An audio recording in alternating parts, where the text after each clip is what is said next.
ଯାଜପୁର ବିରଜା କ୍ଷେତ୍ରରେ ବୈତରଣୀ ନଦୀ ଯାହାର ପୂର୍ବ ନାମ ଥିଲା ବାରୁଣୀ, ଏହି ବାରୁଣୀ ନଦୀରେ ଆଜି ଯୋଗ ପଡ଼ିଛି। ଅର୍ଥ ଆମର ଗଙ୍ଗା ନଦୀ ନାଭିଗୟାକୁ ଆସିଲା ବେଳେ ସେଠି ଆମର ଯେଉଁ ଗୋଟିଏ ସୁଡ଼ଙ୍ଗ ଅଛି, ସେ ସୁଡ଼ଙ୍ଗ ପଟେ ଦେଇ ନାଭିଗୟାକୁ ଆସି ଗଙ୍ଗା ନଦୀ ମିଶିଥାଏ। ସେ ଗଙ୍ଗା ନଦୀ ବାରୁଣୀ ନଦୀରେ ମିଶିଥାଏ।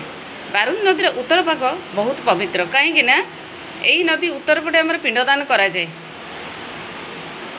ଯୁଧିଷ୍ଠିର ମହାରାଜା ଯେତେବେଳେ ସ୍ୱର୍ଗକୁ ଯାଇଥିଲେ ସେତେବେଳେ ମଧ୍ୟ ସେ ସେହି ନଦୀରେ ସ୍ନାନ କରିଥିଲେ, କାହିଁକି ନା ସେ ନଦୀ ଗଙ୍ଗା ନଦୀ ଠାରୁ ଅଧିକ ପବିତ୍ର। ଯୁଧିଷ୍ଠିର ମହାରାଜା ଯେତେବେଳେ ସ୍ନାନ କଲେ ସେତେବେଳେ ତାଙ୍କ ମନରୁ ମୋହ ମାୟା ସଂସାର ସମସ୍ତ ତୁଟି ଯାଇଥିଲା।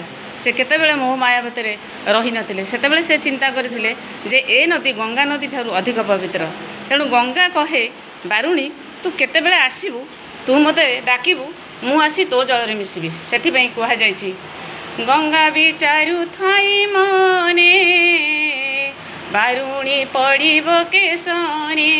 କହେ, ହଇଲୋ ବାରୁଣୀ ତୁ କେତେବେଳେ ପଡ଼ିବୁ, ମୋତେ ଆମନ୍ତ୍ରଣ କରିବୁ, ମୋତେ ଶ୍ରଦ୍ଧାରେ ଡାକିବୁ, ମୁଁ ତୋ ଜଳରେ ମିଶିବି। ଆଜି ସେଇ ବାରୁଣୀ ସେଇ ନଦୀରେ ଆଜି ଯୋଗ ପଡ଼ିଛି। ସେଇ ଯୋଗ ପାଇଁ ମା ଗଙ୍ଗା ନଦୀ ଆସି ସେ ଜଳରେ ସ୍ନାନ କରିଛନ୍ତି।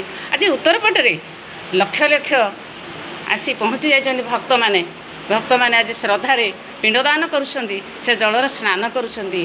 ଏହି ଯାଜପୁରର ଅଧିଷ୍ଠାତ୍ରୀ ଦେବୀ ହେଉଛନ୍ତି ମା ବିରଜେଶ୍ୱରୀ। ତାଙ୍କୁ ମୁଁ ପ୍ରଣାମ କରିକି ମୋର କଥା ଏଇଠୁ ରଖିଲି।